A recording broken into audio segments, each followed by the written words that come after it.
Wyatt Earp's greatest distinction as Marshal of Wichita, Kansas, was based on the fact that in 100 showdowns with armed lawbreakers, he preferred to disable an opponent rather than shoot to kill. But George Peschauer, a renegade of such villainy that he was expelled from the Thompson gang of outlaws, managed to anger Wyatt into a killing temper. On the western frontier of 1875, Marshal Earp was considered reckless and foolishly quixotic to spare outlaws' lives at the risk of his own. And in the case of George Peschauer, all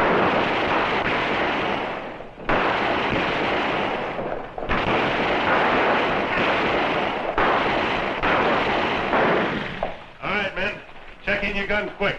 When Earp shows up, nobody knows nothing about this hoorah. I'm in town on business, but Rawhide and Deacon Earp, that's my pleasure. I beg your pardon. Are you by any chance Mr. George Peschauer? That's right. You must be that English fella. Oh, you can tell? Don't worry about it, son. Time you spent a couple of months on that spread you figured on buying, you look like a cowman same as anybody else. I shall try to be, Mr. Peschauer. What do you say? Let's go in and get a drink. Thank you. I'd like...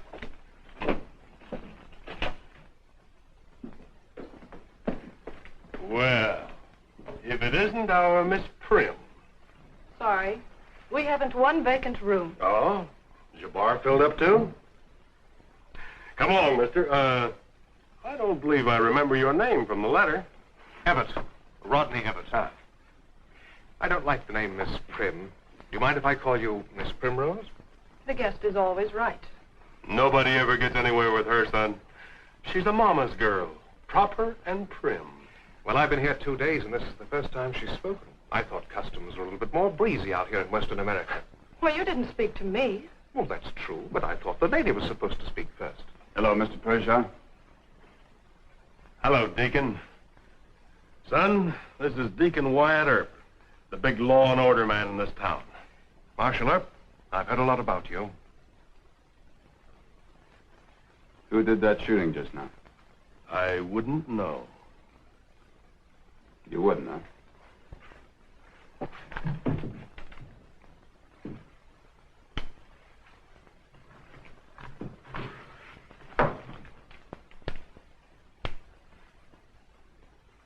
You're a liar. You still want to say you don't know anything about it? Look, Earp, you run it over me and Chad Pierce once in Ellsworth. Don't try it here. Now, you didn't see this shooting. Try and find a witness that'll say they saw me. You're still a liar. Now, gentlemen. Aren't those fighting words here in Western America? Come on, son. We got business to talk over. He's wearing guns. I'm not. I'll say that I saw him. Did you, Miss Coyle? No. But if it'll help you put him in jail, well, I'm morally certain that he and his crowd did it. So am I. But you stay out of this. Mr. Peschauer is a real nasty man. Is that, Englishman a friend of his? I don't know. Mr. Evatt checked in yesterday. Well, they couldn't be friends. Mr. Evatt looks like a newcomer to me. Yes, he is. Well, I guess he's over 21. Say hello to your mother for me. Mr. Earp. Look, there's nothing I can do, Miss Coyle. But you know that man's going to cheat Mr. Evatt in some way. Why isn't Peschauer the one that Ben Thompson refused to ride with anymore? Yeah? Then Mr. Evatt's in real danger. Well, he's liable to be bilked out of some money, yeah. Well, can't you warn him or tell him that... Look, the British are as stubborn a group as we have. A lot of them have bought ranches in Texas and Arizona territory. If they've been cheated, they kept their mouths shut and worked their own way out of it. Don't you worry about him. He'll be all right. You just help your mother take care of this hotel. Now, these two sections have year-round grass. The little stony creek runs right through the middle of the place. Well, it sounds ideal for cattle. She'll carry 5,000 head, easy. Well, where do I buy the cattle? From the same place you buy the ranch. George Peschauer and Company. Good. Oh, that simplifies matters. I'd like to see the place. Could we ride down that day? Well, not today, son.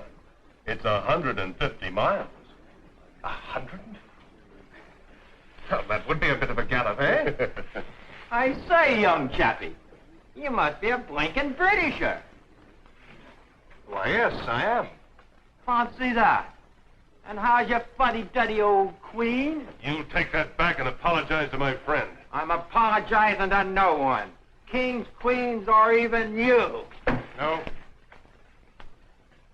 No, he's mine. Nor you.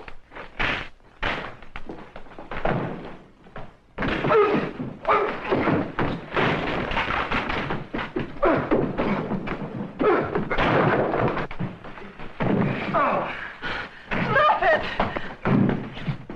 I'll fix you. No! Mr. Earp!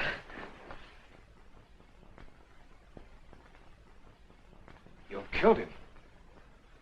I had to. He'd got you. Yes.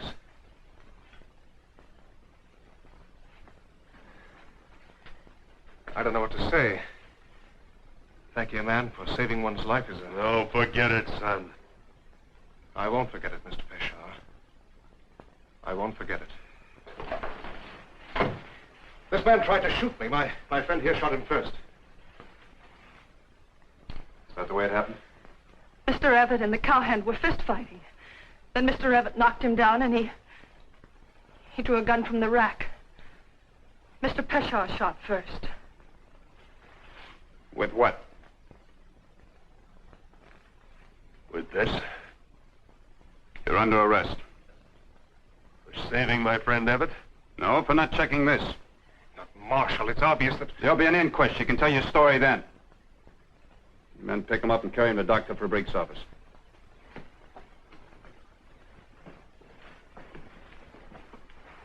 He doesn't need a doctor. He's dead.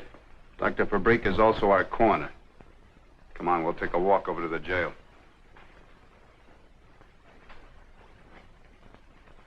That Marshal out of his mind. Mr. Peschauer saved my life, and now he's being arrested. It doesn't make sense. Well, you're the one who's addled. Addled? Oh? Peschauer's a killer. Why, he didn't care about saving you. He saw a chance to kill a man, and he took it. I beg to differ with you. And now, if you'll excuse me, I'll go bail for Mr. Peschauer. Wait. Just answer one question, please. Of course. Is Peschauer trying to sell you something? A ranch and some cattle? You American woman. It's amazing.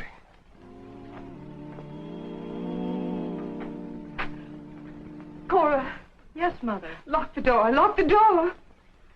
Oh, this is dreadful. Right in our own lobby. Oh, we never should have bought this hotel. And you, poor child, had to see it. I don't see how you managed not to faint. Now, Mother, you know I never... What's to become of us? And of this hotel? Just business as usual, Mother. Oh, Cora, how can you be so calm? A shooting right in our lobby. But it's going to be a lot worse. What? I just finished talking to Jed, and he said that... Jed? One of our bartenders, Mother. Oh, yes, Jed. He's one of our bartenders. Yes. He said that Mr. Everett is going to buy a ranch and a lot of cattle for 10,000 pounds. Why, Mother, that's almost $50,000. Oh, well, that boy has an extremely rich family in England if he wants to buy a ranch. But, Mother, he's dealing with George Peschauer. Oh. Oh. Is he the man who shot the other man? Yes. Oh, but the ranch deal, Cora, that's simply a business transaction. What on earth's worrying you? Jed says the ranch isn't any good, and that most of the cattle were stolen. Oh, dear. We can't let Peschauer cheat Mr. Everett. What can we do about it? Mother, I want you to go to Mr. Earp. Ask him to investigate this. Me? Oh, Cora. But he'll listen to you. And then we can get Jed to tell him about Peschauer's ranch and the cattle. Oh, no. No, that's quite impossible. It wouldn't do at all. Well, why not? Well, it just wouldn't, that's all. Mr. Peschauer might think we were interfering, and... Well, it just isn't a matter that a lady can discuss. All right. I'm not a lady. Cora! Oh, I didn't bring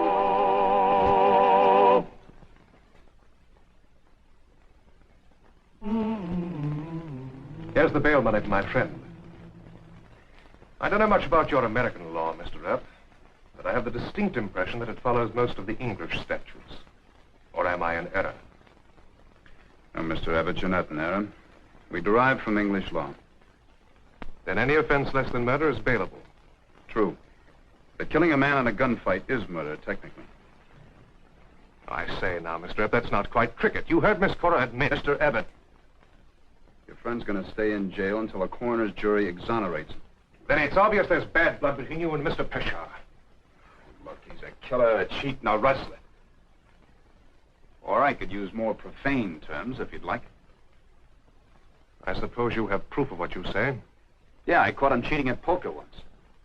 Now, that's only your word. Do you doubt my word? Mr. Peschauer defended me at the risk of his own life. I think I should defend him. Seems to me I'm obliged, you know. Yes, I think you're a liar.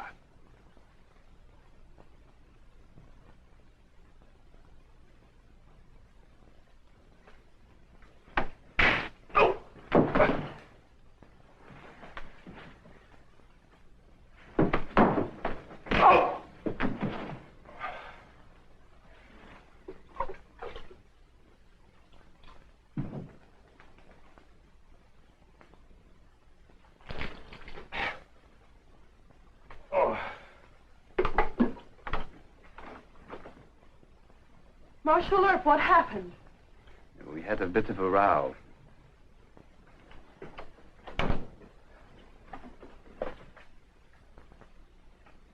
Why did you pick on him? Peschauer's the one that ought to have his head knocked off. It was a beautiful right punch. Maybe I should have called you out with revolvers. Are you good with them? Not too bad. I shot for England at the Bisley matches. Miss Primrose. I am sorry. I vaguely remember the scent of perfume, but I thought I was in the land of dreams. You still are, if you plan to deal with George Peschauer. Oh? You agree with Mr. Earp? Yes. If you'd only listen, you'd understand I'm why... sorry. I'm being stubborn, I know. It's a bad habit with us British. We're loyal to our friends.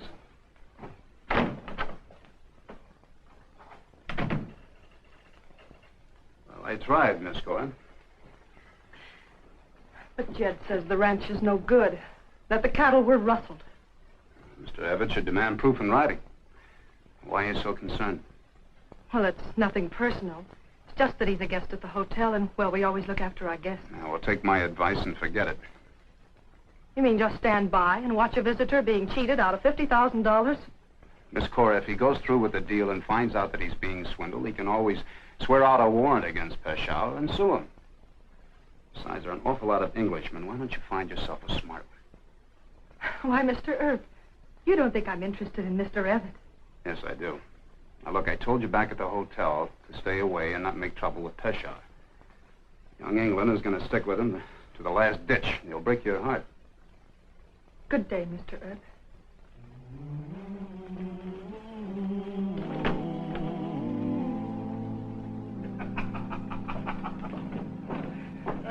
We sure made a monkey out of Earp. Justifiable homicide. Even old Dr. Bink gave him what for. I wasted the coroner's time. Hey, I've been waiting to ask you. Where'd you get that bruise on your jaw? Oh, a bit of a shandy-gow. Earp. He done it? Well, it's all over now. I suggest we forget about it. No, we won't forget it. Hey, Deacon. Big John Law. Punching my young friend Evatt.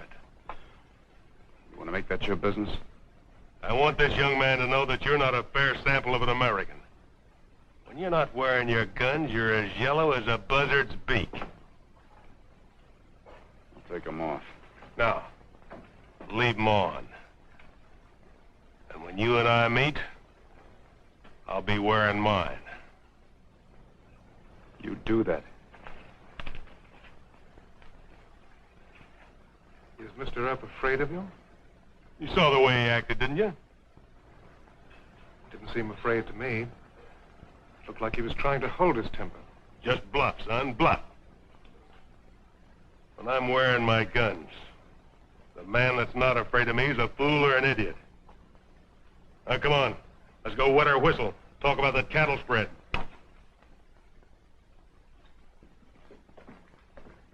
Well, Miss Prim. I'll be with you in a moment, Mr. Peschauer. No hurry at all, young man. I'd like a word with you, if I may, Miss Gill. Why, certainly. Is something wrong with our service? No, but there is something wrong with me. Oh? It's really quite important. Could we go into your parlor?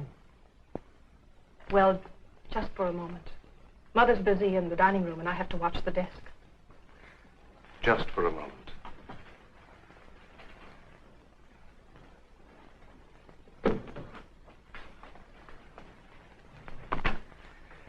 I'm afraid I'm a stubborn coot. Quite. But you and Mr. Earp wouldn't have warned me against a man unless you had what seems to you a good reason. No, we wouldn't. Well, what is the reason? Thought you had a tight hobble on that Britisher. What do you mean? Just straight into the parlor with Cora Gill. He'll be running back in here for a drink to warm him up after he's talked to her for 5 minutes.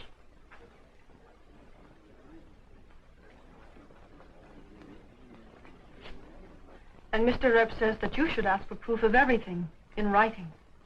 I haven't any proof. You must think me quite a simpleton. I had no intention of buying from Mr. Peschauer sight unseen. Well, I'm certainly glad to hear that. You see, the ranch was listed with Higby and Pelham in London. They're quite reliable brokers. He sent me a complete description of the ranch with photographs. Well, it's your money, Mr. Earp. But I must look at the ranch, you know. I mean, in justice to Mr. Peschauer. Tell me, do you plan to take much cash with you? I have given you a dreadful impression of stupidity. No, I carry a Bank of England drops. You're not stupid. Now, isn't that odd? What? Well, how happy I feel just to hear you say, I'm not stupid. It's quite true, you know. I've been in love with you for the last half hour at least. Longer than that. Really? Excuse me, Miss Cora. Mr. Peschauer wants to see Mr. Evatt right away. I'll tell him in a few minutes. No. No, he mustn't get the idea You're that... quite right. You wait right here. I've got much more to say to you. And I've got a lot to think about.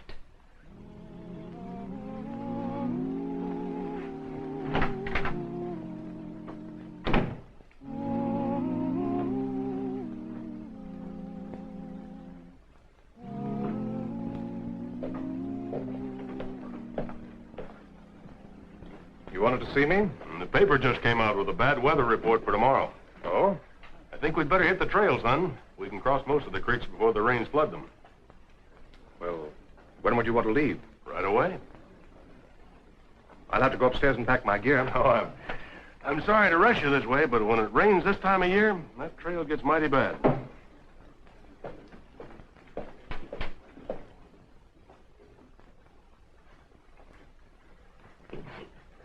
Earp and his fool laws. Oh, Miss Cora, there's bad weather coming up. Mr. Peschauer thinks we ought to go for the ranch right away. No. No, please don't go with him. Hey, what is this? Well, Cora and I have an understanding.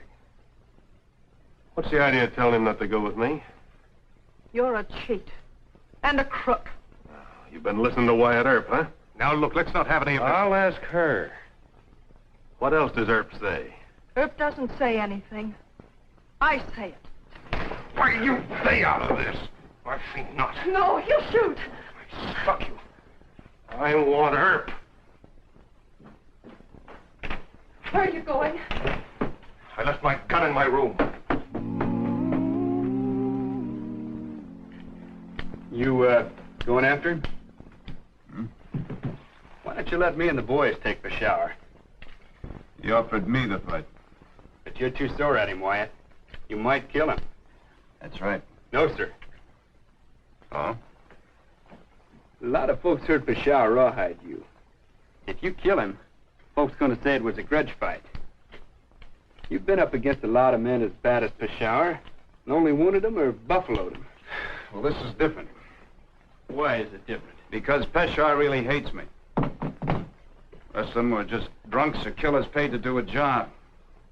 Men in a corner like Ben Thompson. I just can't risk winging Peschauer. But he'll be the first man you ever killed. Well, there's always got to be a first.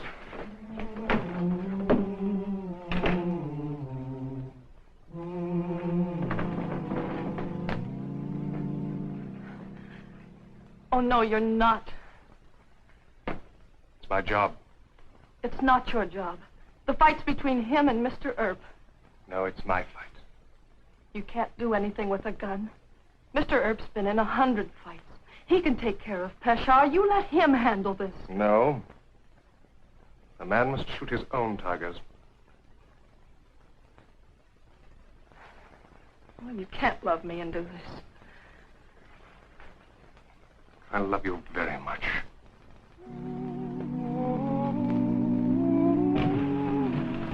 Barney, you seen Wyatt Earp? No. Guess I reckon he's over to jail. Do you want to see him? Yeah.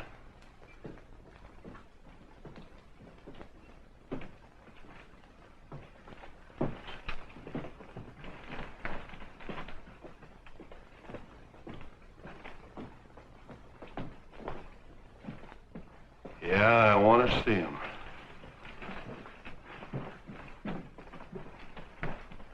Keep away from me. Get out of range.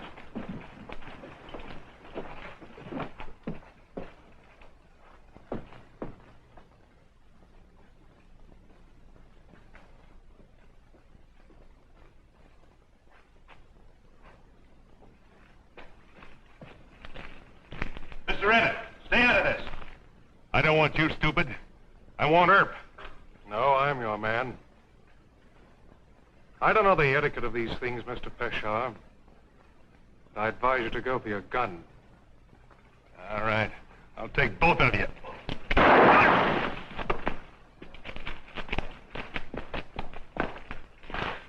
Why'd you butt in? Well, it's my job. He's not dead, is he? No. Where'd you aim? Shoulder shot? You hit him in the chest. Why don't you aim for the heart? Well, I had to spare his life. He saved mine, you know. All right. Take him on over to Doc Fabric's office.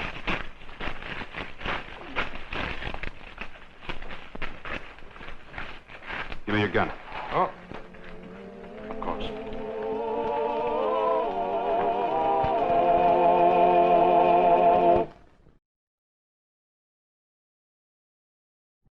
There, dear, there's no need to carry on so. I told you, if we had stayed in Chicago... Oh, if we'd stayed in Chicago and I'd married Mr. Donaldson.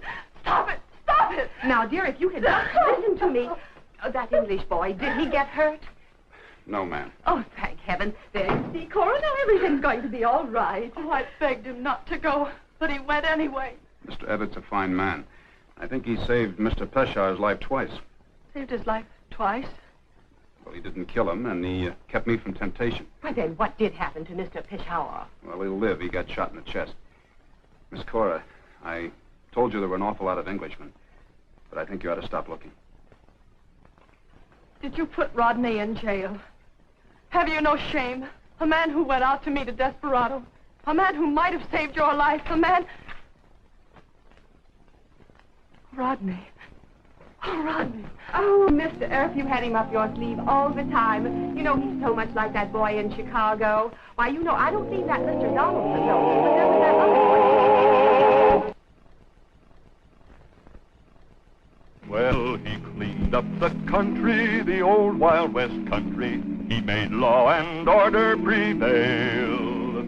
And none can deny it, the legend of Wyatt forever will live on the trail. Oh, Wyatt Earp, Wyatt Earp, brave, courageous, and bold.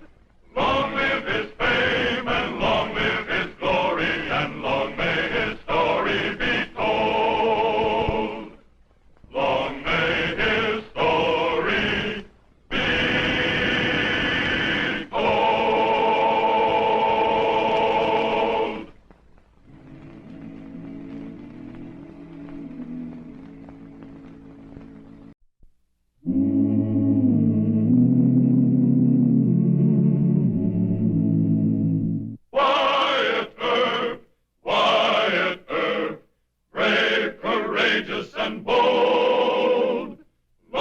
live his fame, and long live his glory, and long may his story be told.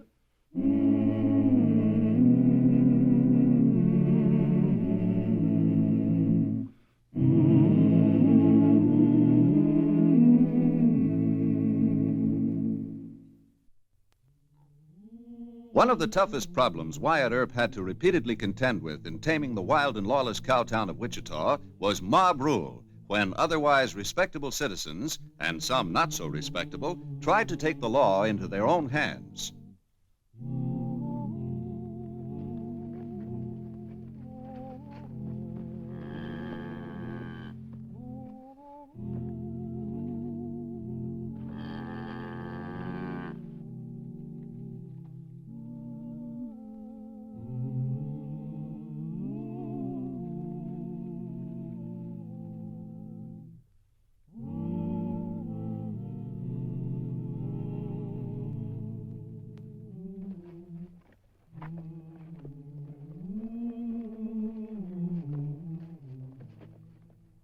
Where's that coffee, Tex? Come on up.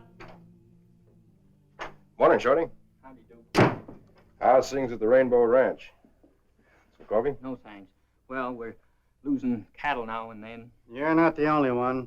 Every ranch of the 100 miles of Wichita has been losing cows lately. Including us. Well, maybe the rustling's over with now, after what I just seen. What'd you see? I seen Bill Slocum in a gully out between the Salt Flats and Miller Creek. Well, that's our range. He had a fire going and a cow roped on the ground. Whose cow? One of his? No, Duke. One of yours. What? Ah, I seen the brand plain on her hide. Maybe Bill Slocum's been doing all this rustling all along, Duke. Sure looks like it. Using a running iron, I reckon. Now, I didn't exactly see him use the running iron. It might be that he had that cow tied up for some other reason. Sure. Why else would he have a fire going unless to heat up an iron to change a brand? Yeah. Why else? You know, we ought to make a call on Bill Slocum. Teach him the error of his ways, Duke. Sit down, Shorty. No thanks, Duke. I gotta go back to Rainbow. So long, fellas. Thanks for the information, So long. Shorty.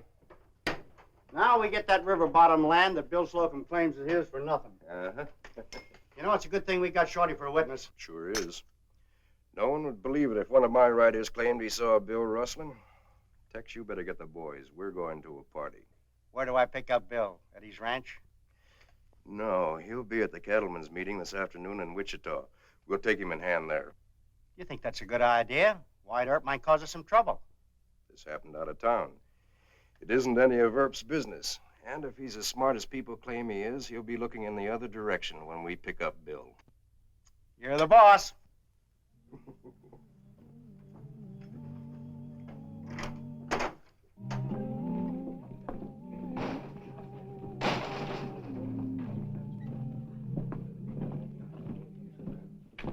Is the meeting over?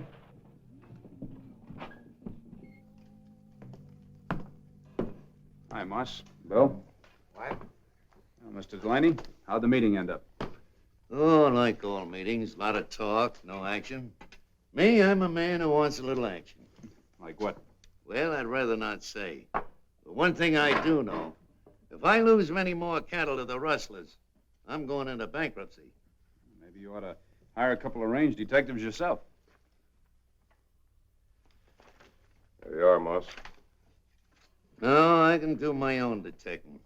If I catch anyone following my herds around, I'll string them up to the tallest tree in Kansas. That wouldn't be very wise, Mr. Delaney. You got a better idea? Yeah, you catch anybody rustling, you ought to turn them over to the proper authorities and let them give them a fair trial. Fair trial? Why, the courts would let a man like that go scot-free 9 times out of 10. Well, if he's innocent, naturally. You forget that all of us are innocent until proven guilty. I'll see you. Yeah. Well, it's plain to see he's got no cows to lose. Earp or no Earp, if I catch me a rustler, I'm going to see just how far his neck will stretch. Well, so long, Bill. Say hello to the wife and the young'uns. All right.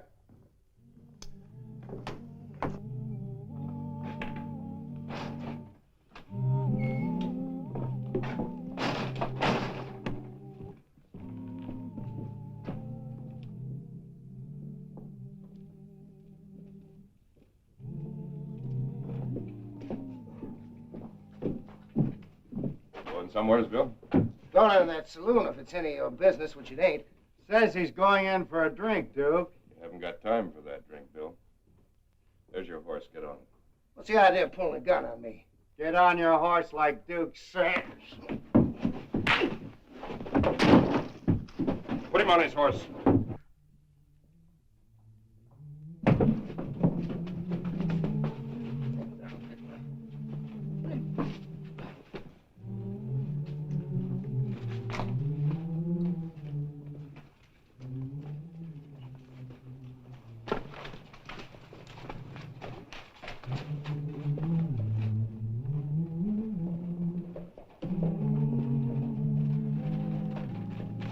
Where are we taking him, Duke? The Cottonwood Grove at Cowskin Camp.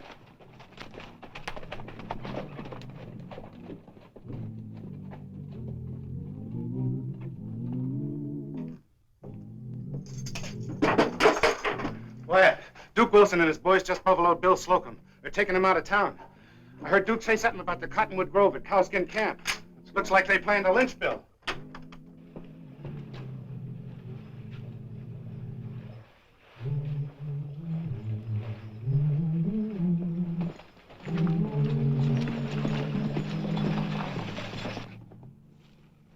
You all set, Tex? All set, Duke.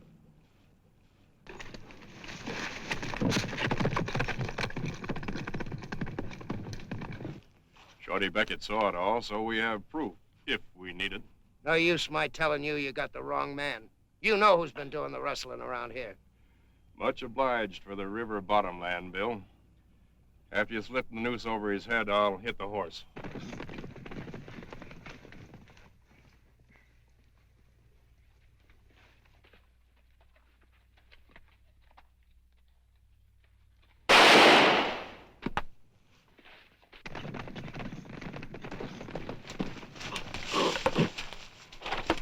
Get the rope off that horse and turn it loose.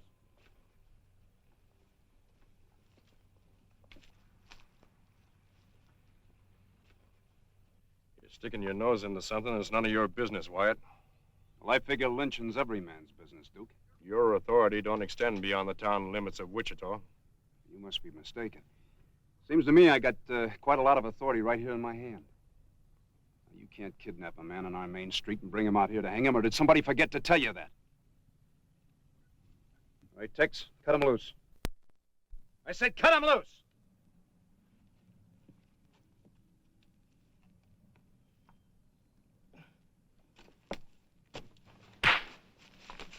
That's for past favors.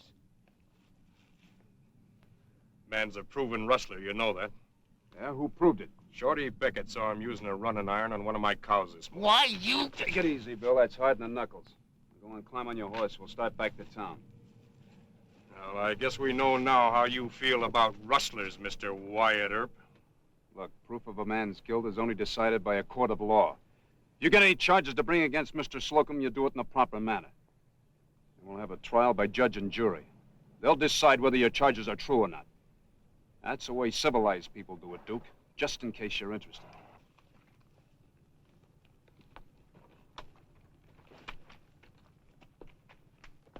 You haven't heard the last of this. What are you gonna do about it, Duke? Tex, you hightail back to the ranch with the boys and get your guns. Meet me at Allen's Corner about an hour before sundown. All right.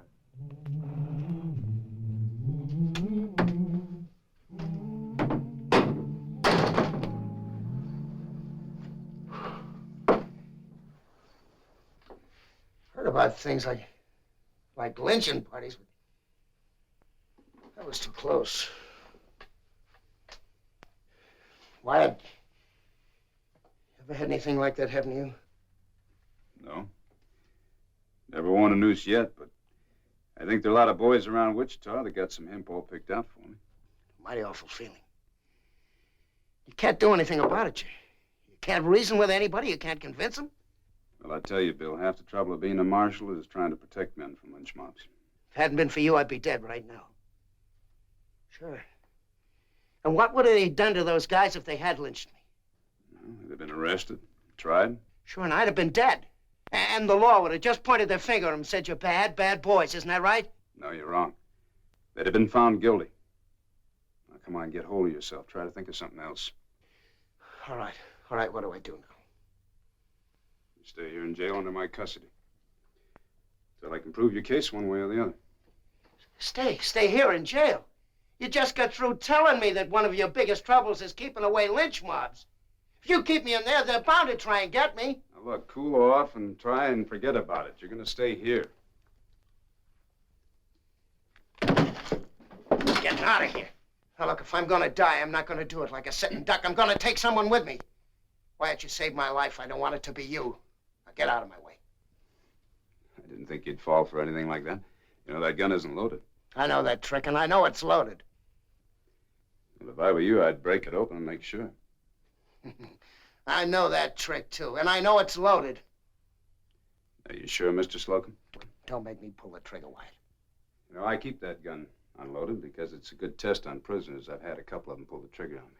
You're bluffing.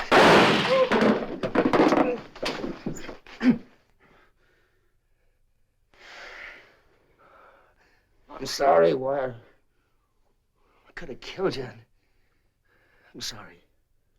No, I don't think you wanted to really pull that trigger. No, I guess I didn't. Look, doesn't that prove to you I'm innocent? No, it just proves you're not a murderer.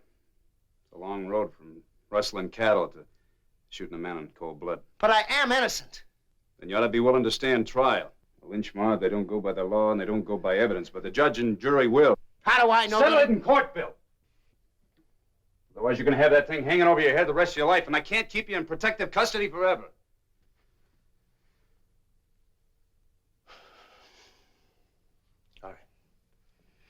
All right, put me on trial. Good.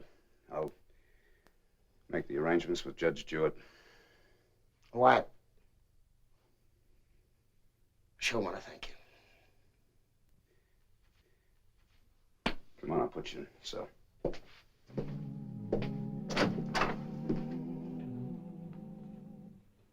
thanks, boys. I'll tell the marshal.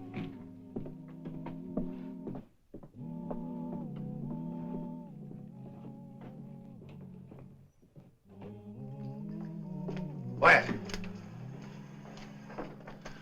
Duke Wilson and his men are in the joints around Keno Corner talking up a mob to come after Bill Slocum. I had the scheduled time pretty well. That's why I'm eating supper now. I didn't think I'd have time for it later. He's got a lot of half-drunk troublemakers ready to follow him. Drunks usually make up the major portion of any mob. You might need the townspeople to back you up. Shall I ring the triangle, Wyatt? No, don't ring the triangle. I think the best way to handle a lynch mob like this is for me and my deputies to try and reason with them. If I had a mob backing me up, too, it's liable to bring on the fight they're all spoiling for. Cause wholesale slaughter on both sides. Come on.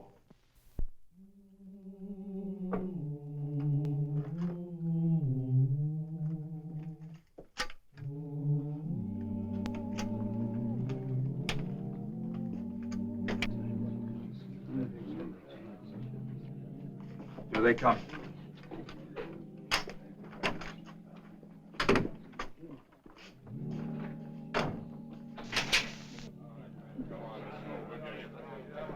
That's far enough. You're digging your own grave, Wyatt. We want Bill Slocum. Now get out of our way or we'll mow you down. Duke, you take one more step toward me and I'll kill you. Go on, Duke. Don't let that Tim Horn bluff you.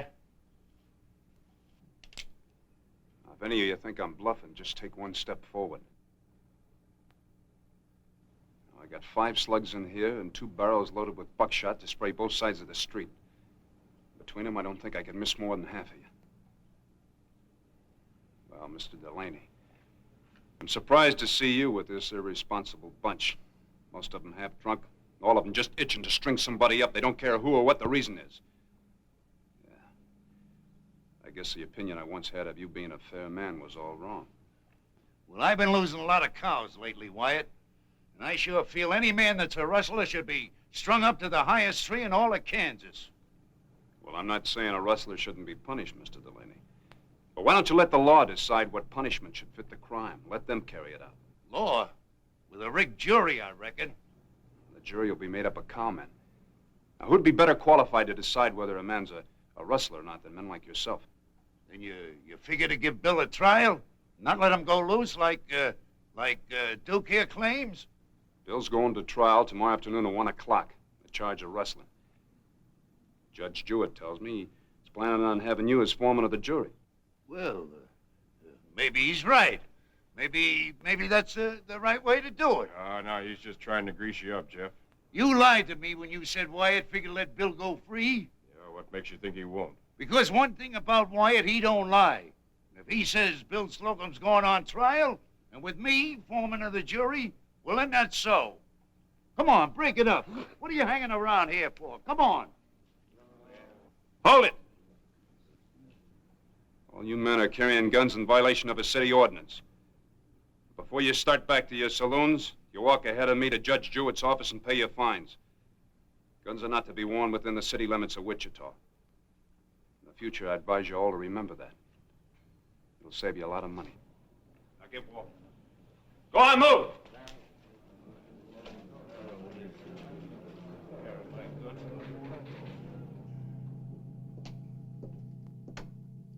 Well, good evening, Bill. I had your dinner, huh? Yeah, I didn't eat very much. I lost my appetite. I got word out to your wife. Told her you'd be staying in town tonight on business. Didn't want her to worry about you. Much obliged.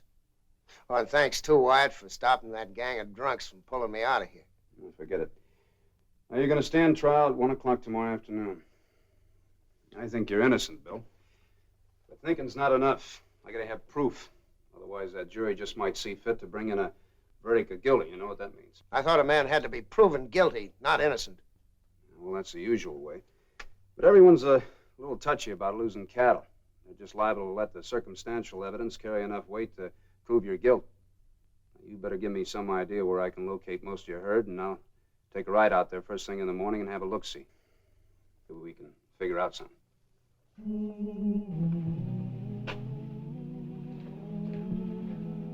Morning, Mr. Earp. Oh, good morning, Mr. Grjngo.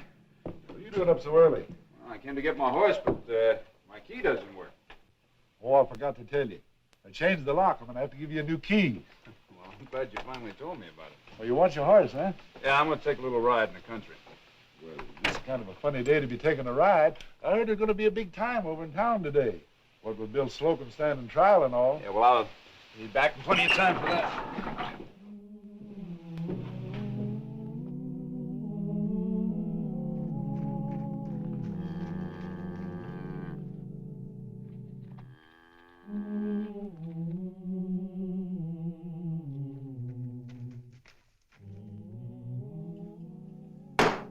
Court's in session. Quiet in the courtroom. We have the case against Bill Slocum, accused of rustling. Stand up, Bill. How do you plead, guilty or not guilty?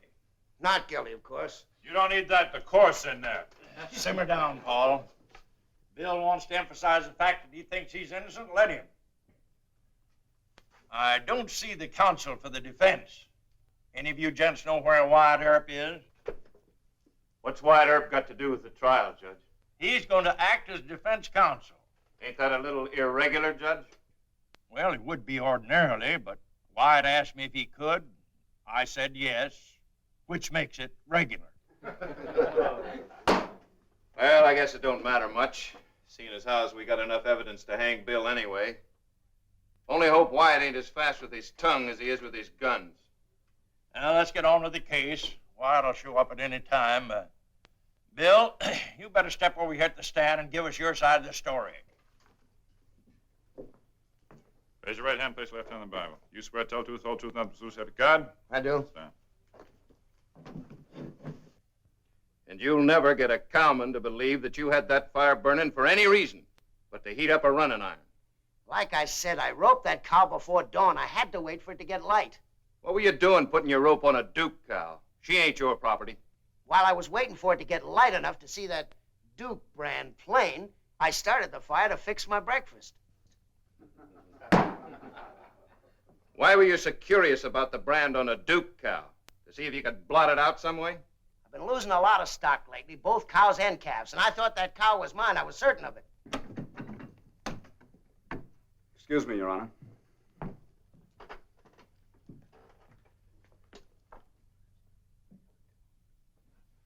In my courtroom, Wyatt? Oh, nothing will go wrong, I assure you, Honor.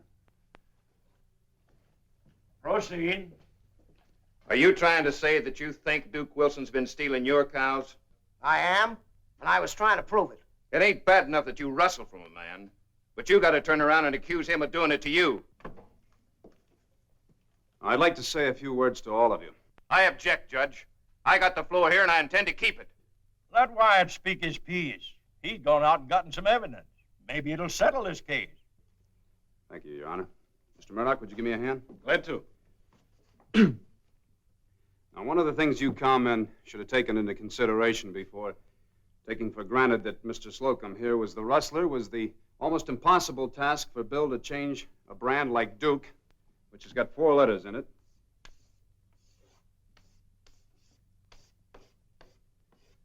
into his own brand, the bar D, which has only got 1 letter with a small bar running through it. Now, if for no other reason, I figured Bill was innocent because of this. Well, there's something to it.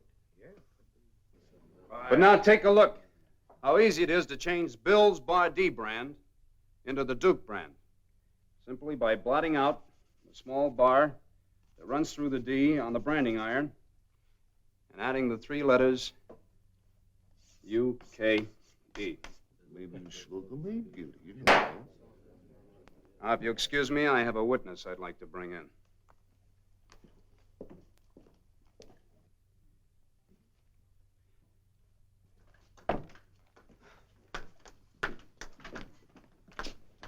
Now, whose cow would you say this was? Why, that's one of Bill Slocum's cows. Got his brand, Bar D. All right, we know it's Bill's cow. Now, Mr. Delaney, it's pretty easy, isn't it, to tell which calf belongs to which cow? Easiest thing in the world. If the calf ain't hers, the cow won't have nothing to do with it. All right, now, if this cow had a calf, what brand would be on the calf? Ooh, the same brand as the cow, of course. The Bar D brand, in other words. Yeah? Well, now, what if the calf had a different brand than the Bar D? Well, that'd be rustling, plain and simple. And, Mr. Delaney, how would you identify the rustler? The rustlers be them that's got their brand on the calf. Thank you. Mr. Grjngo?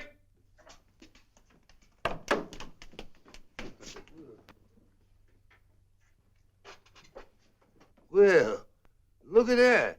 It's Duke what's the rustler. It ain't Bill Slocum. You two stay there. Let us have them 2, Wyatt. We'll give them what they figure to give to Bill Slocum. Only we'll give it to 'em proper. Order. That's a fine way for a jury to behave. Your Honor, I'll put these 2 men under arrest. Good. And I'm dismissing the case against Bill Slocum. I'd like to say a few more words, if you don't mind. Go ahead, Wyatt.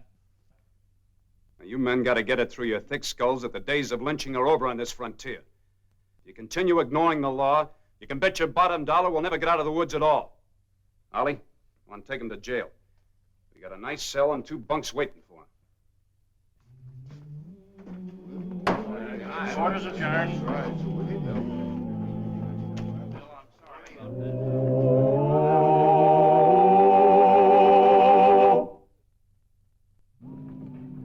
Well, just saying thanks doesn't sound like much, but thanks a lot. Gotta be getting on my way. My family will start worrying. See you soon, Wyatt. See you, Bill. Come on, baby. Go on. You did a fine job, Wyatt. You saved Bill's life. Well, I tell you, Mr. Murdoch, you got to kind of give credit where credit's due. Had quite a bit of help from that calf and its mother.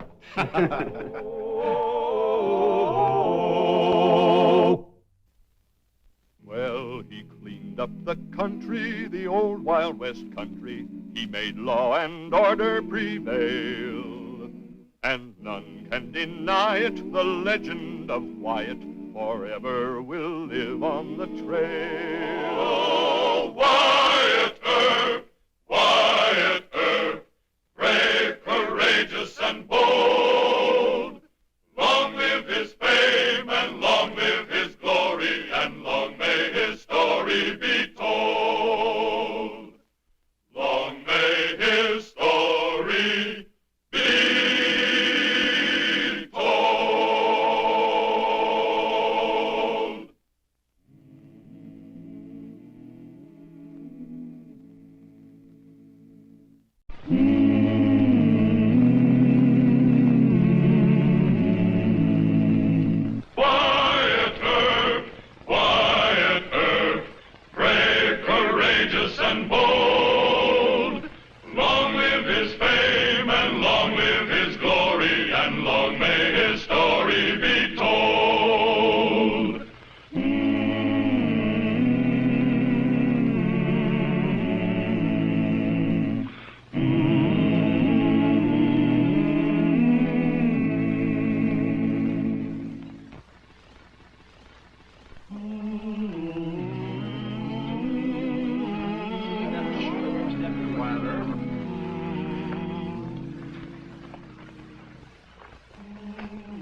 Nothing on him to identify him.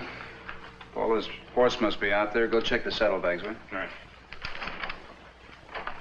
You got one shot in the small of the back from the rear, one shot through the wishbone from the front.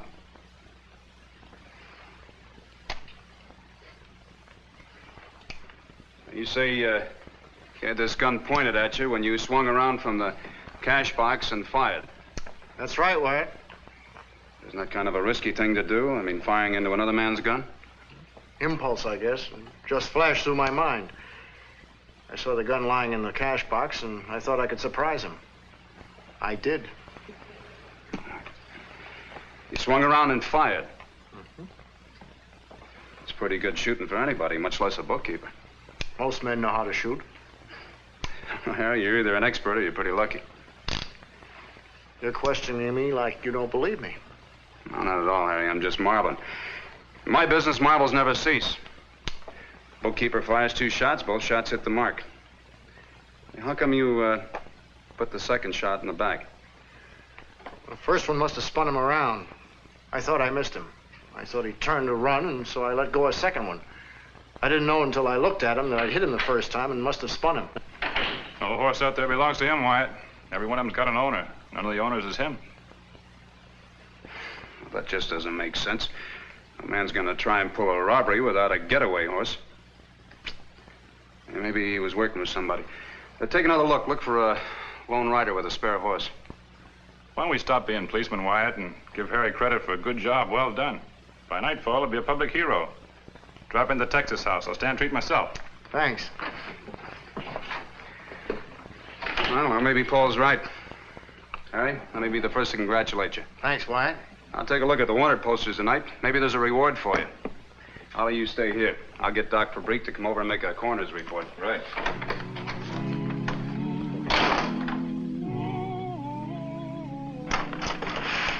Wyatt, I located the horse.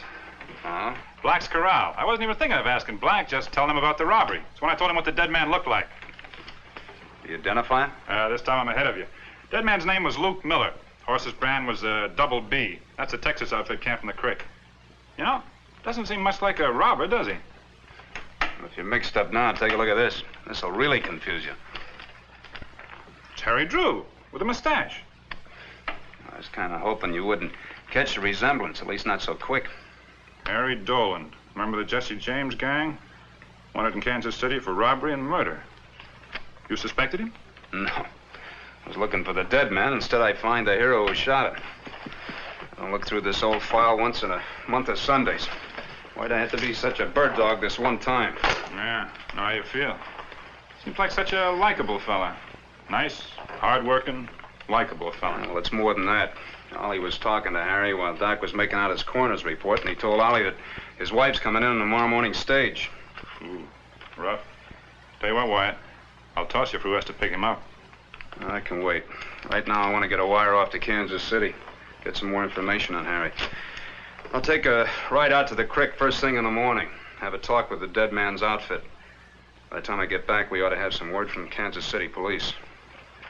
I hope you have a quiet night. I hope so. Wyatt.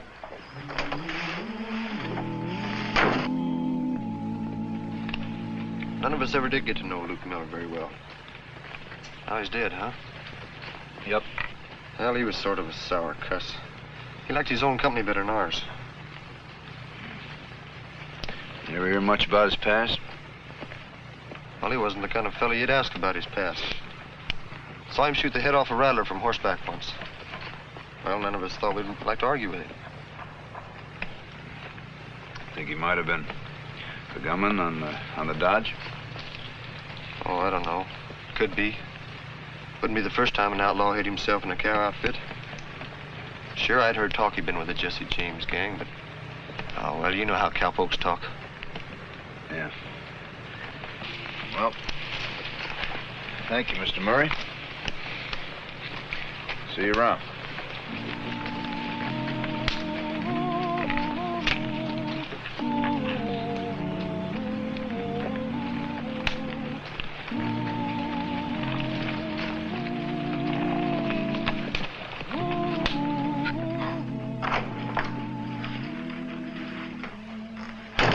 new? Yeah. Your answer came from Kansas City. Huh? They want him. Oh, by the way, the westbound stage come through yet? No, it's running late. You pick up anything at the cow camp? Oh, just westback talk. It's a funny thing, though. The idea's got around the outfit that the dead man... Luke Miller? Yeah, used to ride with the Jesse James gang. Him, too? That sure is funny. What do you make of it? I don't intend to make anything of it. Kansas City's got the first call on Harry. As far as we're concerned here, he's a paid-up hero. Look, why don't you put a couple of clean blankets in cell 2? Harry might as well be comfortable until he leaves us. Huh? All right.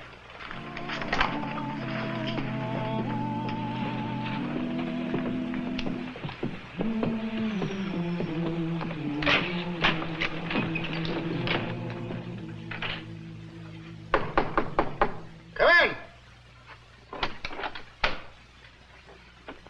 Oh, morning, Wyatt. Morning, Harry. You'll excuse me if I have to hurry. Got to meet my wife.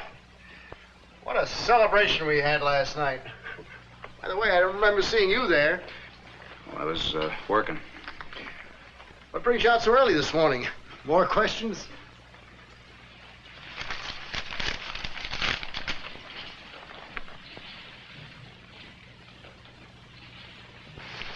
Kansas City just answered my telegram.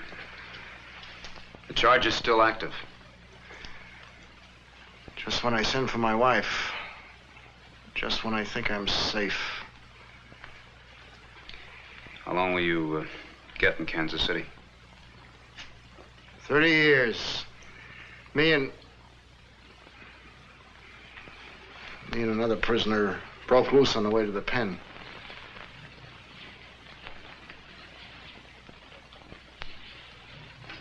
That wasn't any robber you killed yesterday, was it? Listen, Wyatt. My wife didn't know anything bad about me until I was caught and tried.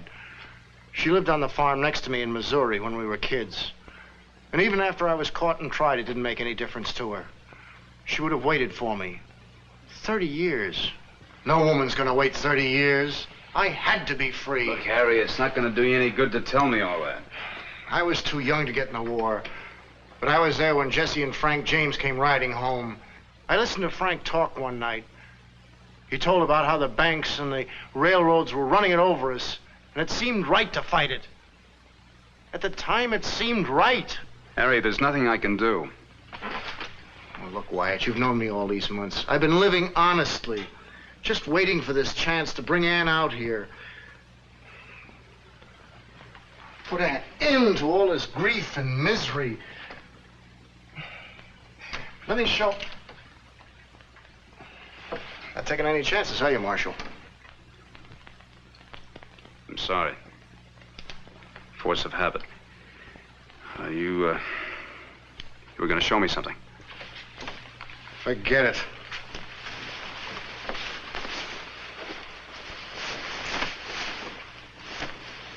Come on, let's go. Hold it. All that talk frighten you, Marshal? No, just the part about your wife. I apologize for that. She's going to have to be told. Shouldn't be hard for a man like you. Well, I was thinking it might be easier on her if you met the coach, brought her up here, and told her yourself. All right, I admit it. It'll be easier on me, too. You'd let me bring her up here? Don't worry, my deputies and I will be watching the front and rear. I'll give you to sundown. Say what you have to say. Thanks.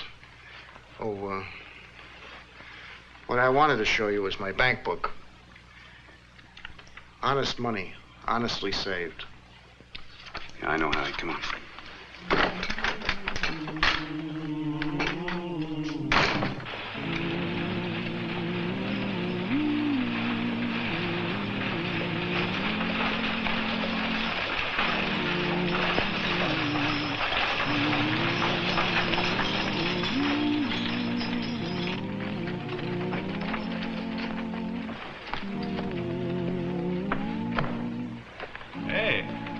Good looking, isn't she? What'd you expect? Oh, Wyatt, you're kind of hard to figure. Given a fellow like Never mind.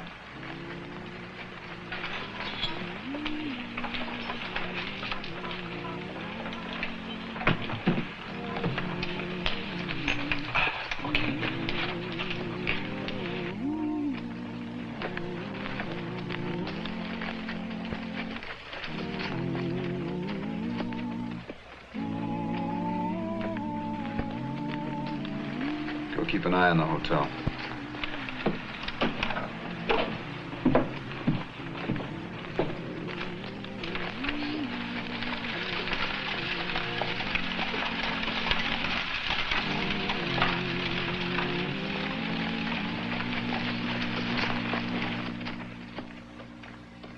Isn't it almost time for dinner, Harry? I'm starved. Almost sundown. What's wrong, darling? You've been trying so hard to be cheerful all afternoon. Anne caught up with me. They found out? Here? How, Harry? How? Luke showed 2 days ago. Luke Miller? Well, that shouldn't have... You escaped together. Why should he... He followed me. Found out I was working for wages, living decently. He wanted $5,000 or he turned me in. What did you do? I killed him. Oh, Harry. See, Anne, can't get away from it. Don't talk like that. The law's outside waiting to take me. Why, Harry? Why did you have to kill him? Why didn't you give him the money? He would have gone away. The crazy part about it is they don't want me for the killing of Luke. I made it look like I shot him as a common robber. As a matter of fact, the townsfolk are celebrating me as a hero. What the marshal wants me for is Kansas City. They dug up an old poster of me, yellowed and dusty with age. You shouldn't have run away, Harry. I told you should have stayed and made it up, whatever you had coming. You can't live like this, killing to stay free. Man, please don't talk like But that. what'll you do? You can't keep on running. You want me to live like Jesse James' wife? You told me yourself how it was with her. Always waiting and dreading. Smiling and lying to her children. Must it be like that for us, Harry? I'm afraid so. Either that way or not at all. I don't ever intend to go back to Kansas City.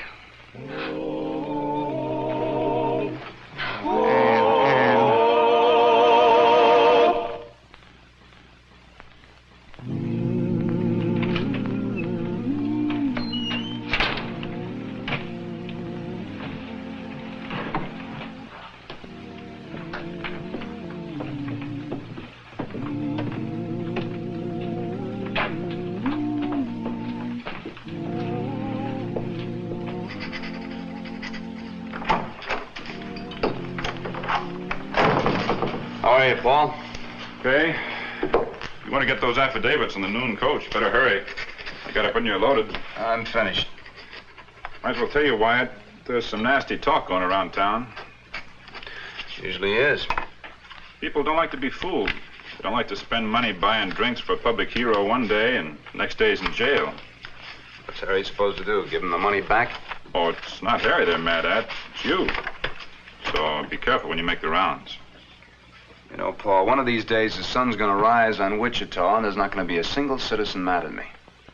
That's the day I turn in my badge.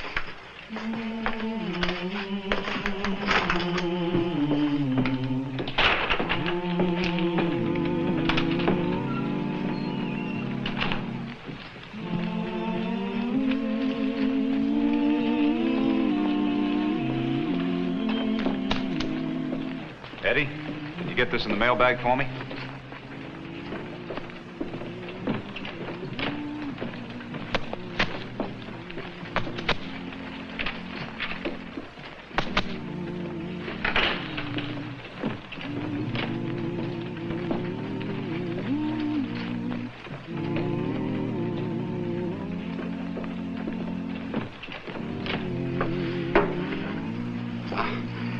Can I help you, miss?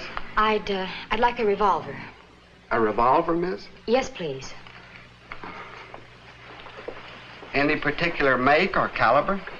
I don't know, that one. That's a nice-looking one, isn't it? Well, I'd never thought of it as nice looking. Tell me, miss, is this a gift for a male friend or relative, perhaps? Yes. Well, it's kind of unusual. You see, most men prefer to select their...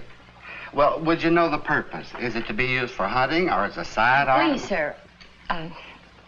If you want to know, the gun is for me. I'm going west with my husband, and I've heard stories about the Indians. I didn't want to alarm him, so... I understand, miss. I'll take that one, if you don't mind. The 38. Yes, ma'am. And cartridges to go with it. It ain't much good without cartridges. I'll put it in a nice box for you, too.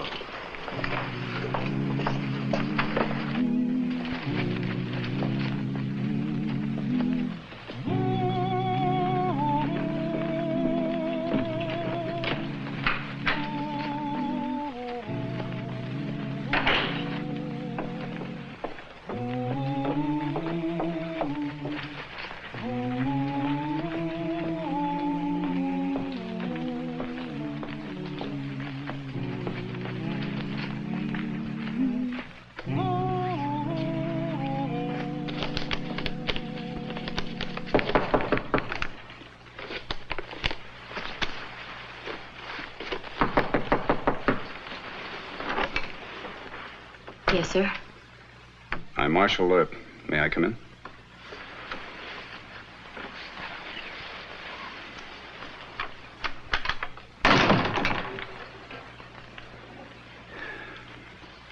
I don't often visit the wives of the men I arrest.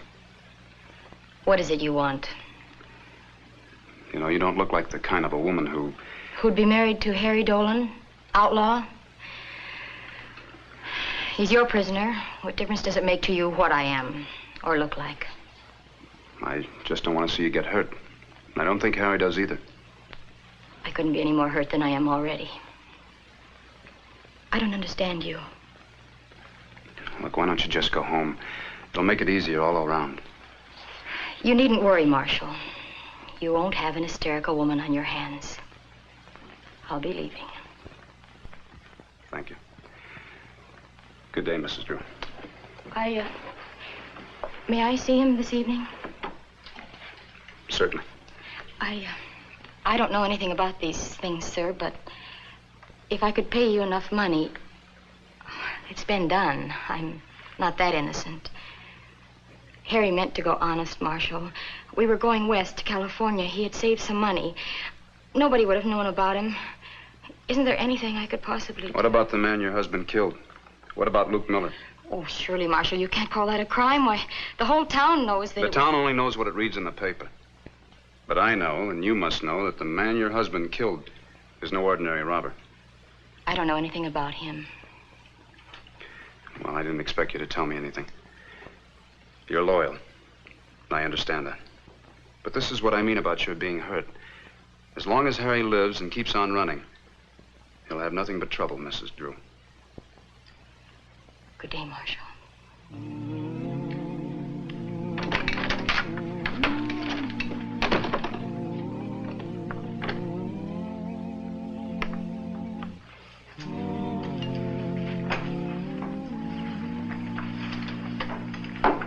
Oh, good evening, Mrs. Drew. Good evening. May I, please? Nothing personal, Lieutenant. It's just a regulation. Thank you. Go right in. Paul, you take over. I'm going to make my rounds. All right.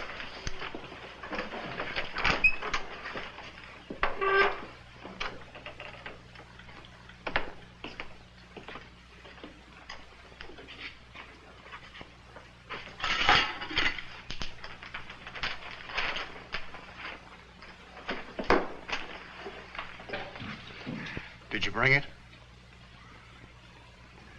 Let's have it. Now.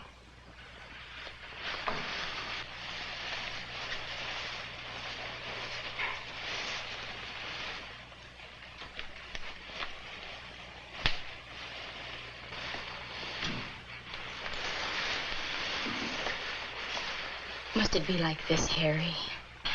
Nobody's going to get hurt. I have everything figured. But you must do exactly as I say.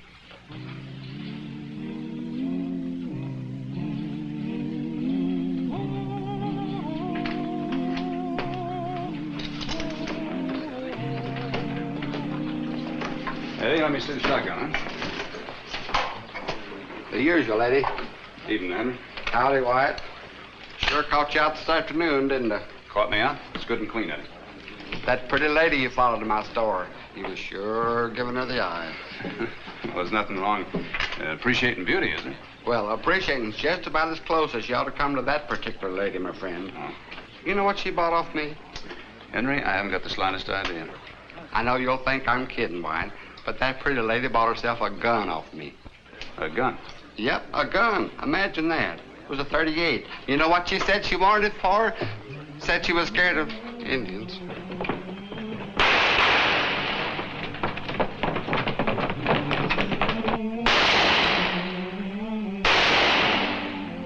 What happened? Harry's loose. He buffaloed me and got loose.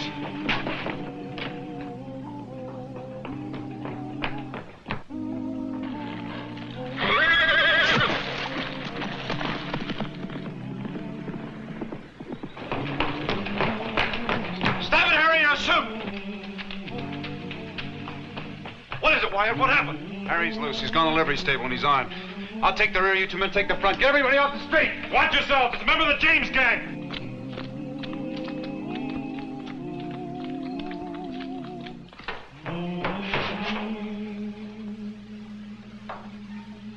Might as well give up, Harry. We've got you caught.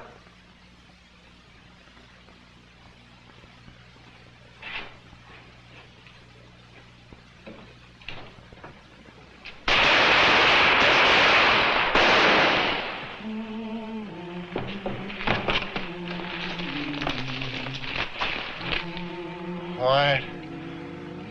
Get the doctor. Give this to Ann. Where is she? South Road. Hayes Ranch. Tell her. Did it for her.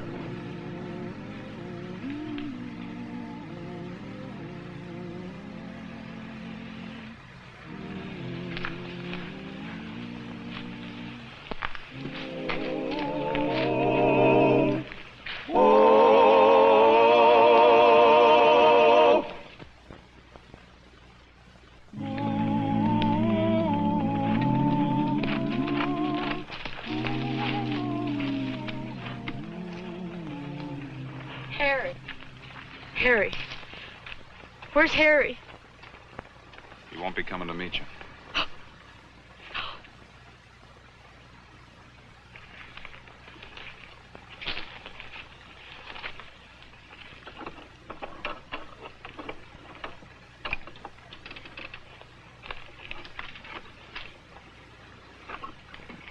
I'll drive you back to town, Mrs. Jones.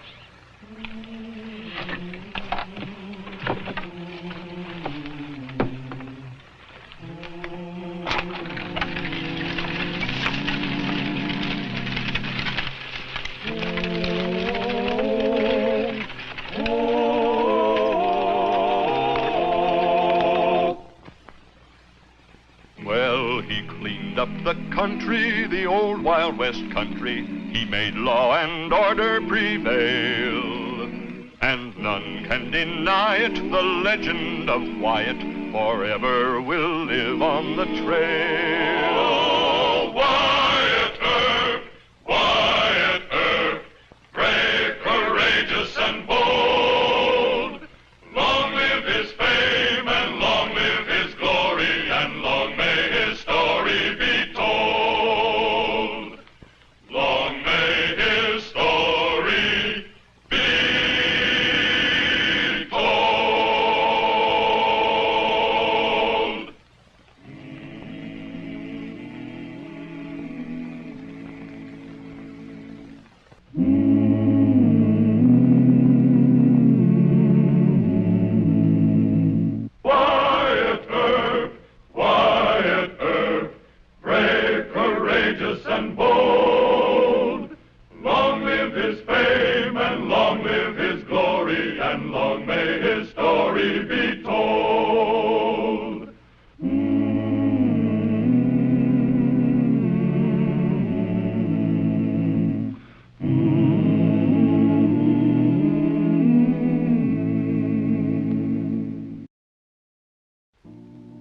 The great Allen Pinkerton won fame as Chief of Secret Service for the Union armies during the Civil War.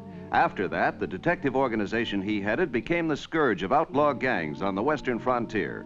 But sometimes the Pinkertons failed to notify local peace officers of their activities, and it was this neglect which brought Pinkerton into conflict with Wyatt Earp. Their mutual enemy was the Crummy Newton gang of train robbers, and neither Earp nor Pinkerton could afford to quarrel. Not with Crummy Newton and his men riding toward Wichita. I don't know. That's why I sent for the marshal. Well, here he comes now. Well, thanks for getting here in such a hurry, Marshal. I've seen a lot of dead men in my time, but I've never seen anything like in the back room, laying on the floor.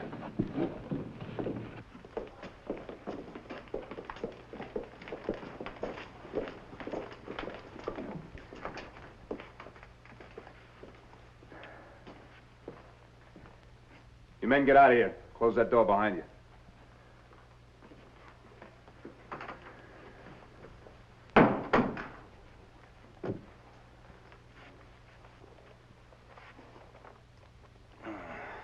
Shotgun in the face. You know this man, Mr. Regan? A stranger to me. How long ago this happened? Hasn't been more than 20 minutes. We heard the shotgun go off, and I come in here and saw what happened and sent for you. Killer must have run out the back door. I wonder what he was doing in here. Got no gun, nothing in his pockets except these numbers here. You got any money in that safe? Not a dime. I use a new safe in my office behind the bar. I rarely use this office except for storage. Well, open it up and let's take a look. I can't do that. I mislaid the combination when I bought the new safe. I'll try these numbers.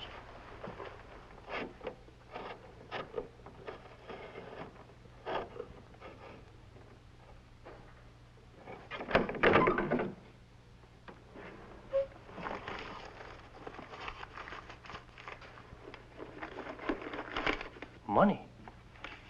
Why, it doesn't belong to me. Why, I've got no idea how it got there. You better start getting an idea. Mr. Earp, I swear, I know nothing about it. Stop lying to me. Man's found killed in your place. There's money in your safe, and you're trying to tell me you know nothing about it? That's right. No! You should have closed your saloon and run you out of town a long time ago. I'm going to give you one more chance. You start talking and tell me the truth. I did tell you the truth about not knowing the dead man. Whose money is that? All right, you're closed. And if my word stands with the judge, you're going to jail. No. Money belongs to him and Red Bascom. And who's Red Bascom? An acquaintance of mine.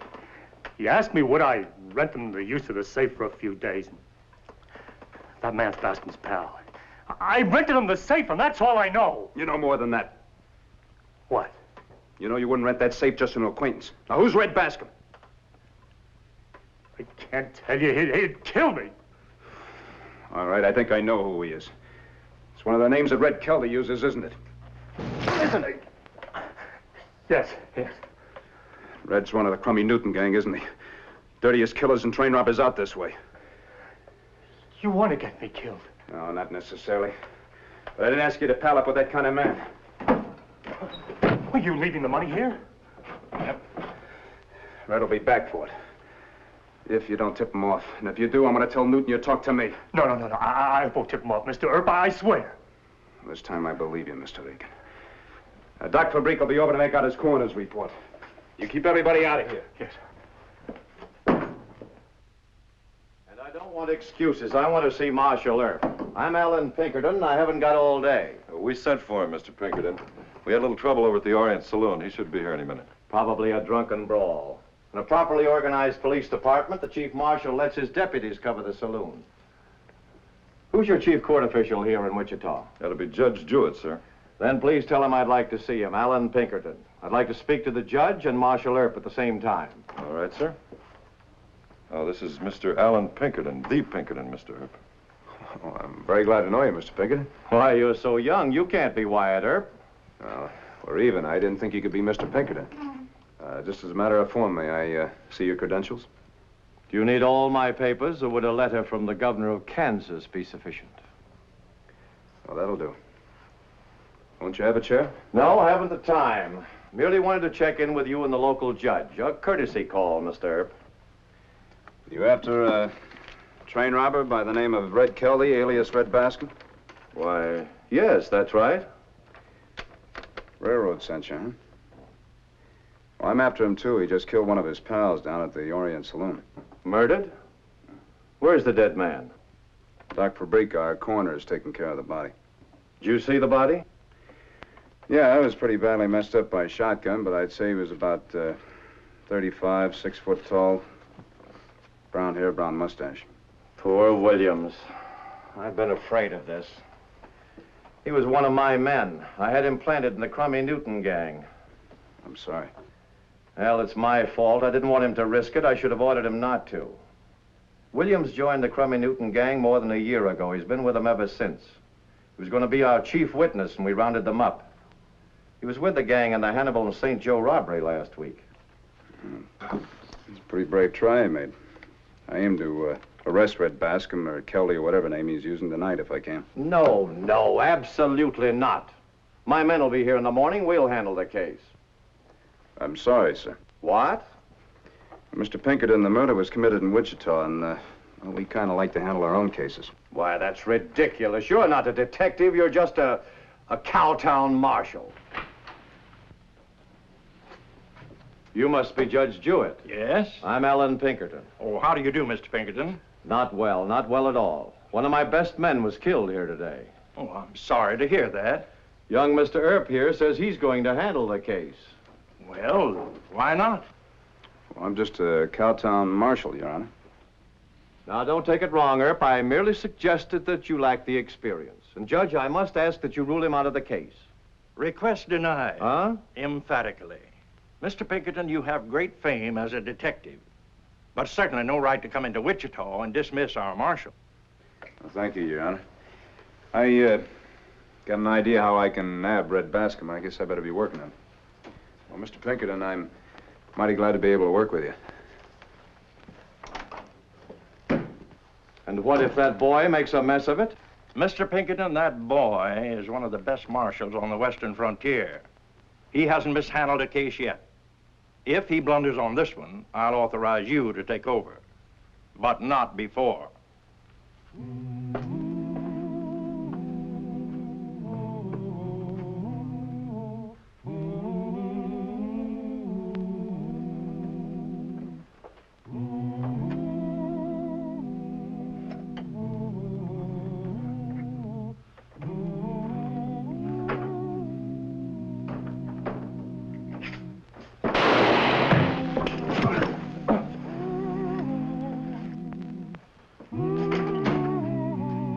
The old yardstick dodge, Mr. Bascom. You tie a couple of matches to the end of it. Did your train robbing pal Newton tell you never to shoot at a match flare in a dark room? Now, come on, get up.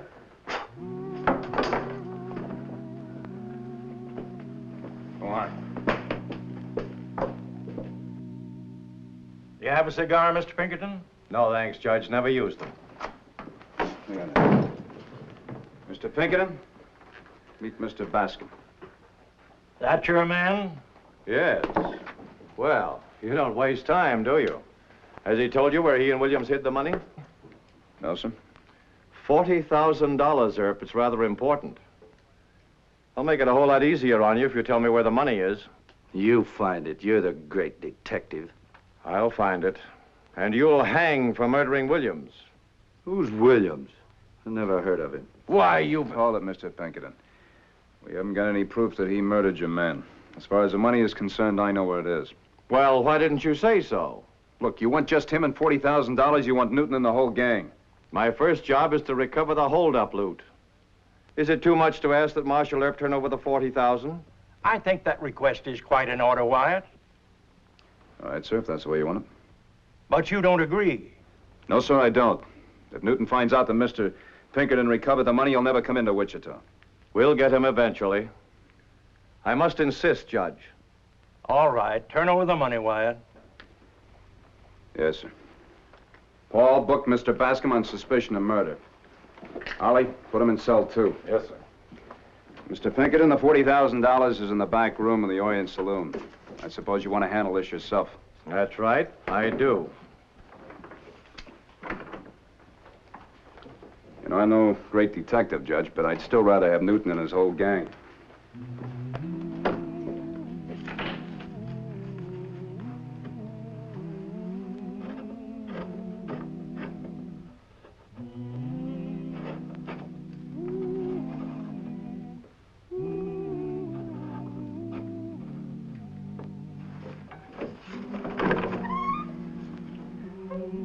It's empty.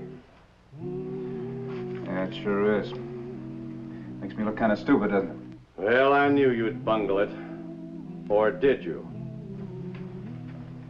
What do you mean? There was a small fortune. You told me you knew the hiding place and you had the combination. I'm going to have a little talk with Judge Jewett. Yeah, you do that.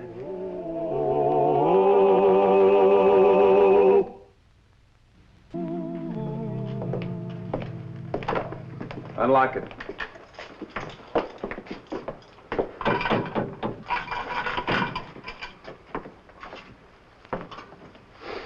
Questioning me is a waste of time. Somebody took that money.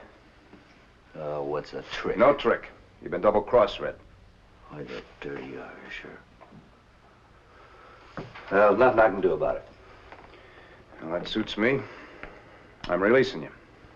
What? Insufficient evidence. Go on, get out of here. No trick? Nope. All right. Paul, give him his gun and gun belt back.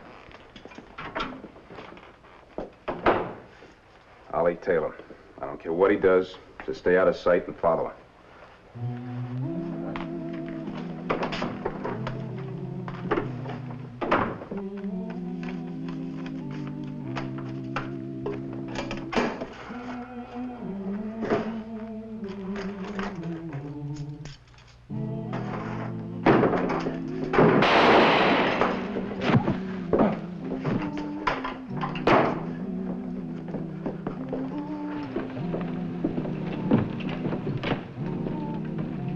And don't misunderstand me, Judge. I'm not accusing Earp as to the robbery hall. It may well be as he says that the saloon keeper could open that safe, and that he, the saloon keeper, took the money after Red Bascom's arrest.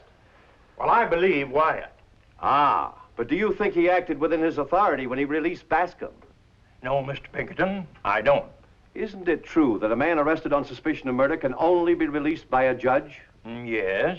Then Earp has arrogated to himself a judicial function. I'm sure that Marshal Earp must have had some compelling reason when he turned Bascom loose. All right, Earp. What reason? Mr. Bascom is small fry, Mr. Pinkerton. But he'll get the money back from the man who took it. And then he'll lead us to Newton. Stupid thinking. Hold on now. If we assume that Bascom recovered the money, why do you believe he'd take it to Newton? Because he's afraid of Newton. Means his life if he makes off with more than his share. I think he'll either try to take the money to Newton or he'll wait until Newton comes into town for the whacking up.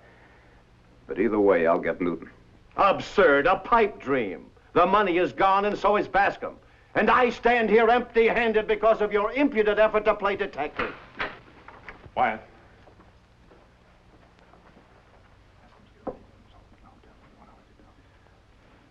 Tell Ollie to put 4 more guards on the hotel.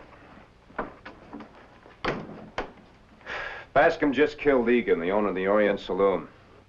Took the $40,000 and my deputies have him holed up in a room over at the Wichita Hotel. Don't you owe Wyatt an apology? Well, if this is true, and he goes to the hotel, arrests Bascom, and recovers the money... Oh, shut up! Look, I want Newton and his whole gang. He's taken 10 times $40,000 from banks and trains. Mr. Pinkerton thinks I'm stupid. Well, I think he's an idiot. Watch your temper, Marshal. I don't think either of you are stupid. I think you're both trying honestly to clean up the Newtons. You just differ as to method. Now, listen, this is my case. It always was. My men will be here in the morning, and then we'll proceed as I say. And I wouldn't advise you to try to stop us. Good night, Judge. Good night.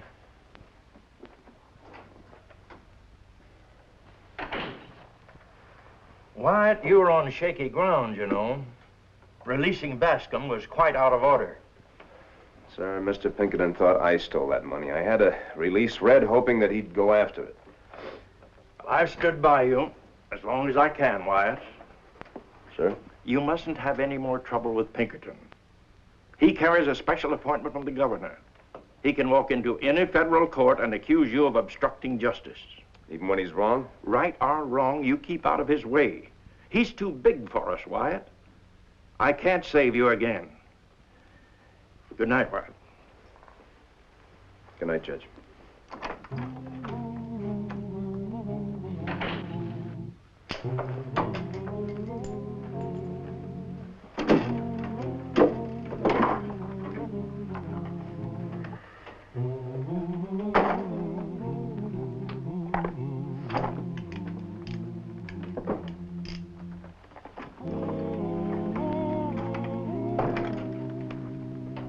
Ollie's got the hotel covered, Wyatt. Wants to know what to do if Bascom makes a run for it. Follow him. Loading the punchline special, huh? You expecting to do some long-range shooting tomorrow? I don't know what I'm expecting. I overheard Mr. Pinkerton say that his men would be here in the morning. Yep. You going to turn the case over to them? No. But I think Bascom will stay holed up. I think Pinkerton will try and go in after him in the morning. If he does, there'll be a fight. The man I release from jail will kill a Pinkerton or two, and I'll be blamed for it. I won't be marshal anymore. But there are more important things than being a marshal.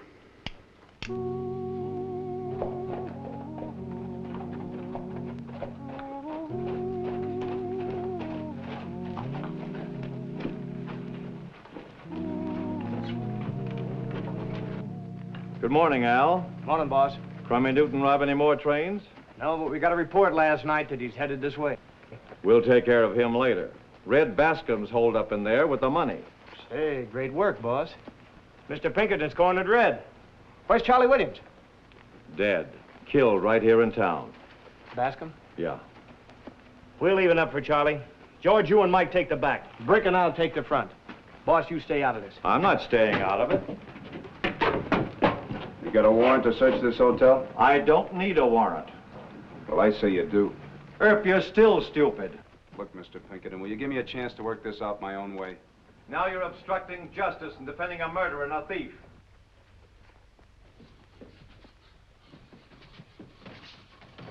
Get out of our way. Hold it. I warned you, Wyatt. They haven't got a search warrant. I don't need a warrant. I'm after a murderer. And I think Earp should turn in his star. He will.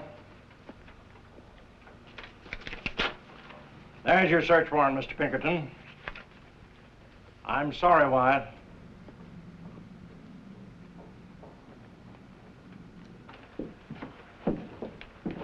Well, at last, we got rid of the local genius, Mr. Earp. Mr. Pinkerton, he got away.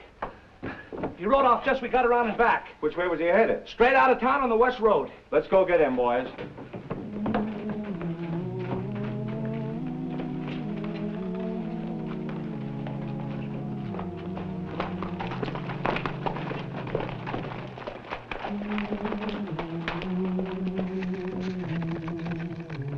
They'll get him. Sure. If Newton doesn't ambush him. Wyatt, where are you going? I think they'll need a little help.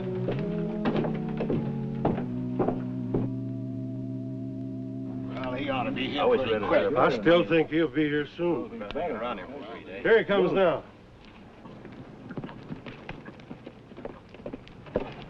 We were talking about you. The Pinkertons are right behind him. We haven't even got time to make a run for it.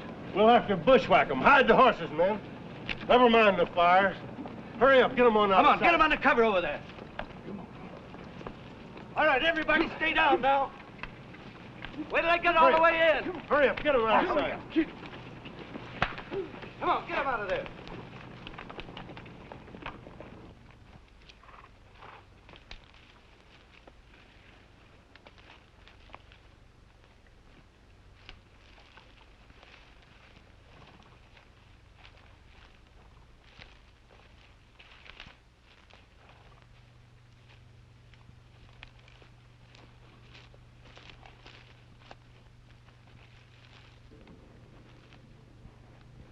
It looks like a bushwhack. Shouldn't we fire a few times to warn the Pinkertons? No.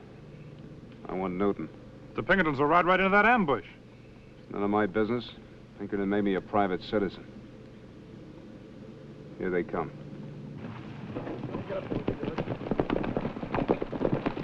Hold it. There's their fire. Morning, Pinkerton.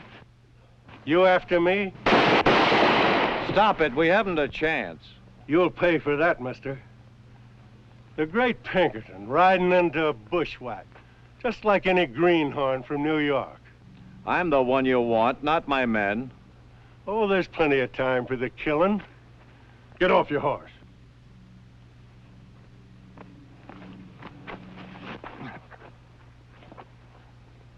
You're hoping I'll make it quick and easy, with a bullet through your head. Back away. I like the looks of you with your hands up, knowing you're gonna get a bullet in your belly. Take a shot at me, Newton.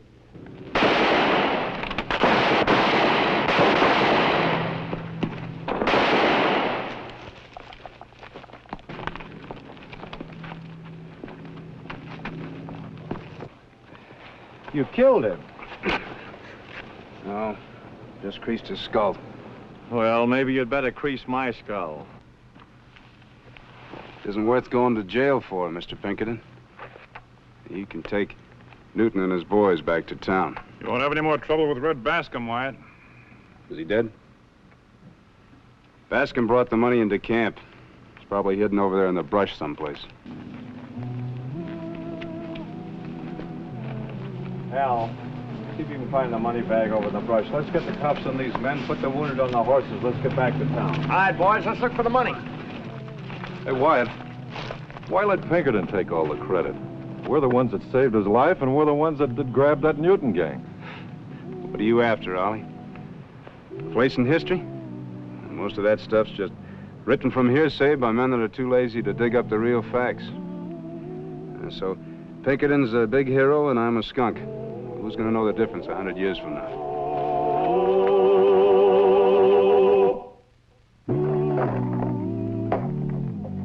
Wyatt, why don't you wait until Mayor Hope and Mr. Murdoch get back from Kansas City? Or let me go to the judge and tell him the truth. Never draw against the drop, Ollie. Hello, Wyatt. Ollie. Wyatt, Mr. Pinkerton told me just what happened on the trail today. Yes, I was wrong, and I'm sorry. All right. I don't blame you for being sore, but it seems to me when Mr. Pinkerton wants to make amends, you should be big enough to accept his offer. Earp, I'd like to hire you for my organization at twice what you're getting here. Of course, I'd beg you to take your star back, but we can't afford to double your salary. $500 a month and expenses. Well, I don't want your job, Mr. Pinkerton. First place, I wouldn't work for you. Then take back your star, with my apologies. On one condition. Yes? Mr. Pinkerton, my deputies feel that they lost out on some glory. I want you to mention their names in your report on this case. And yours, too. Well, I'll tell you, Mr. Pinkerton, I've done a few smart things and been cussed. I've made a lot of stupid mistakes and been praised, so I just as soon you wouldn't mention my name at all. Well, if that's the way you want it. That's the way I want it.